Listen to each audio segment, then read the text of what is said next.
कई बार क्या होता है कि कुछ छोटे बच्चे ऐसे होते हैं, एज बहुत कम है, 6 ईयर्स के हैं, 7 ईयर्स के हैं, लेकिन अगर आप उनके बिहेवियर पैटर्न्स को देखेंगे तो आपको पता चलेगा कि वो बहुत ज्यादा रिएक्टिव है या वो बहुत ज्यादा गुस्सा कर रहे हैं। तो ऐसा क्यों होता है और इसमें क्या सॉल्यूशन हम क्रिएट कर सकते हैं, क्या हम डिफरेंस क्रिएट कर सकते हैं, कैसे हम ऐसे बच्चे को हेल्प कर सकते हैं, ये समझने की जरूरत है। देखो, सबसे पहली जो बात समझनी है वो ये है कि किसी भी बच्चे के अंदर जो भी बिहेवियर है वो उसके अंदर पेरेंट्स ने ही प्लांट किया होता है मैक्सिमम टाइम, राइट।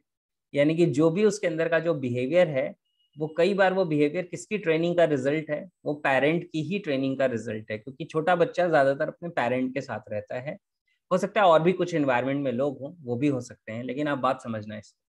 जैसे कुछ लोग कहते हैं मेरा बच्चा बहुत जिद्दी है, तो कभी सोच के देखना कि आपका बच्चा जिद्दी क्यों है। क्योंकि उसे कोई चीज चाहिए थी और उसे वो नहीं मिल रही थी, उसे वो चीज तभी मिली जब उसने जिद की। तो उसके माइंड को किस चीज की ट्रेनिंग हो गई कि कोई भी चीज चाहिए तो कैसे मिलेगी, जिद करने से मिलेगी। Getting that clarity. तो होता क्या है कि उसको हमने किस पर्टिकुलर बिहेवियर पे रिवॉर्ड दिया, उसके जिद करने पे भी रिवॉर्ड दिया। आपके घर में एक बच्चा है जो नॉर्मली कुछ भी कर रहा है, आप उसके ऊपर ध्यान नहीं दे रहे हैं, लेकिन जब वो बहुत ज्यादा गुस्सा करता है तो आप सारा काम छोड़ के अब आप उसको मनाने में लग जाते हैं। तो उसको क्या पता चल रहा है कि अगर मुझे अपने पेरेंट्स का टाइम चाहिए, अटेंशन चाहिए, तो क्या करना पड़ेगा, गुस्सा करना पड़ेगा, राइट। कई बार इसको हम लोग इस तरह से कहते हैं कि एक बच्चे को पेरेंट्स गोद में कब उठाते हैं, जब वो खेल रहा होता है, हंस रहा होता है, या जब वो रो रहा होता है। जब वो रो रहा होता है। तो अगली बार बच्चे को आपकी गोद चाहिए, आपका अटेंशन चाहिए, आपका प्यार चाहिए, उसको क्या करना पड़ेगा, उसको रोना पड़ेगा। तो जो बिहेवियर उस बच्चे के अंदर डेवलप होते हैं, ज्यादातर पेरेंट्स की ही ट्रेनिंग का नतीजा होते हैं, कि पेरेंट्स ने उसको रिवॉर्ड, और रिवॉर्ड का मतलब इंपॉर्टेंस होता है, इंपॉर्टेंस, डांटना भी इंपॉर्टेंस है। आपको पता है, एक बच्चे पे कोई ध्यान नहीं दे रहा है, लेकिन अचानक से उसने कुछ हरकत की और आपने उसको डांटा, तो उसके अनकॉन्शियस माइंड को क्या पता चलता है, उसको ये पता चलता है कि मुझे अभी तक वैल्यू नहीं मिल रही थी, अभी वैल्यू मिली है, अभी मेरी तरफ फोकस आया है, मेरी तरफ अटेंशन गया है। पॉजिटिव नेगेटिव माइंड के लिए कुछ भी नहीं होता है, राइट। उसके लिए चीजें या तो रेलिवेंट होती हैं या इरेलीवेंट होती है। एनएलपी हमें यही सिखाता है। तो हमें ये समझना चाहिए कि हम किस बिहेवियर को रिवॉर्ड कर रहे हैं, किस बिहेवियर पे हम रिस्पॉन्ड कर रहे हैं। इसके ऊपर एक बहुत अच्छी बुक है, उसका नाम है वेल डन, WHALE, वेल जो समुद्र में होती है ना, बड़ी सी whale. Well done, well done एक ऐसी किताब है जो पावर ऑफ पॉजिटिव रिलेशनशिप के बारे में बहुत कुछ सिखाती है। वो सिखाती है कि एक इंसान किलर वेल को कैसे ट्रेन कर देता है अपने इशारे पे जंप करने के लिए, डांस करने के लिए, जबकि किलर वेल चाहे तो सेकंड्स में उसको खत्म कर सकती है, क्योंकि वो इतनी ज्यादा पावरफुल है फिजिकली। उसको पनिशमेंट देके वेल को काम नहीं चलेगा, हंटर मार के काम नहीं चलेगा, राइट। वो वेल को जो करना है वो कर लेगी, लेकिन फिर भी वो वेल से ये सारी चीजें करवा लेते हैं, क्यों? क्योंकि वो पावर ऑफ पॉजिटिव रिलेशनशिप को यूज कर रहे हैं। तो हमें वो रिलेशनशिप की गहराई को समझना होगा। दूसरी जो चीज है वो ये है कि कई बार जो बच्चे होते हैं वो अनकॉन्शियसली अपने पेरेंट्स का बिहेवियर लर्न कर लेते हैं। आप कभी भी चेक करके देख लेना कि बच्चे अपने घर में जो पेरेंट्स हैं, अगर हस्बैंड वाइफ में से कोई एक बहुत गुस्सा करने वाला है, तो इस बात की पॉसिबिलिटी है कि बच्चा भी वो पैटर्न लर्न करे। तो पेरेंट्स अपने बच्चों को तो सुधारना चाहते हैं, लेकिन खुद को नहीं सुधारना चाहते। सबसे बड़ा चैलेंज यहीं पे आता है, राइट। वो चाहते हैं हमारे बच्चे सुधर जाएं, चीजें सही हो जाएं, लेकिन वो खुद को सही नहीं करेंगे। क्यों? क्योंकि दूसरे को ज्ञान देना, प्रवचन देना बहुत आसान है, खुद के ऊपर एफर्ट करना मुश्किल है। खुद के ऊपर काम करने में बहुत एफर्ट लगता है।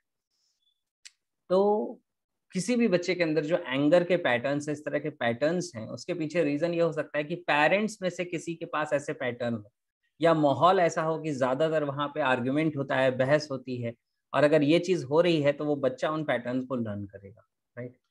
तो ये चीजें हमें समझनी है। अब बात करते हैं इसका सॉल्यूशन क्या है। इसका सॉल्यूशन ये है कि आप उस बच्चे को उस बिहेवियर पे रिवॉर्ड करना शुरू करिए जो बिहेवियर आप उससे चाहते हैं। यानी कि वो जो बच्चा है, जब वो गुस्सा नहीं कर रहा है, जब वो प्यार से रह रहा है, जब वो अच्छे से रह रहा है, उस पर्टिकुलर समय आप उसे अप्रिशिएट करिए, उस समय आप उसे गले लगाइए, उस समय आप उसको कुछ गिफ्ट दीजिए। यानी आप उसकी अच्छे बिहेवियर को रिवॉर्ड करना शुरू करिए, राइट। जिन चीजों से वो बच्चा अनॉयड होता है, जैसे कभी घर में कोई छोटा बच्चा होता है तो उससे बड़ा एक बच्चा है, तो वो बड़ा बच्चा कई बार छोटे बच्चे को परेशान करता है, राइट। तो क्या होता है कि उस तरह की सिचुएशन में वो जो छोटा बच्चा है, क्योंकि फिजिकली वो ज़्यादा ताकतवर नहीं है, तो वो इरिटेट बहुत ज़्यादा हो जाता है। तो वहाँ पे भी एंगर कई बार बहुत ज़्यादा ट्रिगर हो जाता है। तो इसमें बड़े बच्चे को समझाने की ज़रूरत है कि अपने आप को छोटे बच्चे की जगह रख के देखो। अगर आपको उस तरह से कोई करेगा तो आपको कैसा फ़ील होगा? तो वो सारी एजुकेशन, वो सारी ट्रेनिंग पेरेंट्स को देनी पड़ेगी अपने बच्चों को, फिर जाके चेंज आएगा। तो जो पॉजिटिव बिहेवियर है उस पे रिवॉर्ड देना शुरू करना चाहिए। जो अच्छे बिहेवियर्स है उस पे रिवॉर्ड देना शुरू करें। कम्युनिकेशन में चेंज करें। ये कहना बंद कर दें कि मेरा बच्चा तो गुस्सैल है या मेरा बच्चा तो हमेशा गुस्सा करता है। बल्कि आप उसे ये कहें कि मेरा बच्चा ज़्यादातर शांत रहता है, ज़्यादातर प्यार से रहता है। तुम तो बहुत अच्छे बच्चे हो, तुम तो बहुत प्यार से रहते हो, तुम कितने सॉफ्ट स्पोकन हो। क्योंकि जो शब्द आप उसकी आइडेंटिटी के बारे में बोल रहे हैं, वो ही इंटरनलाइज़ हो जाने वाले, वही उसकी आइडेंटिटी बन जाने वाली है। तो कई बच्चों के लिए तो इतना ही काफ़ी है कि उसके पेरेंट्स दूसरों को बताते हैं, अरे आपको पता है मेरा बच्चा तो बहुत गुस्सैल है, बहुत गुस्सा करता है। और बच्चे को लगता है वाह! अवार्ड मिल गया। तो अब इस अवार्ड को सँभाल के रखना है, उसके लिए क्या करना है? वो गुस्से के बिहेवियर को मेंटेन करके रखना है। समझ आ रहा है आपको? तो this is all mind programming, ये सारी माइंड प्रोग्रामिंग है। तो इस तरह से अगर हम पेरेंट को हेल्प करें, तो बहुत सारे चेंजेज़ आ सकते हैं। बच्चे के साथ अगर बात करें, तो बच्चे से बच्चे के लेवल पे जाके आप बात कर सकते हैं। आप उसे कह सकते हैं कि बेटा आपको, मुझे भी पता है कि आपको गुस्सा करना अच्छा नहीं लगता। प्री-सपोज़िशन एनएलपी का, इसको कहते हैं आई नो से शुरू करना, प्री-सपोज़ कर लेना। हिप्नोटिक लैंग्वेज पैटर्न्स होते हैं एनएलपी में, और हिप्नोटिक लैंग्वेज पैटर्न में एक प्रीसपोजिशन है आई नो।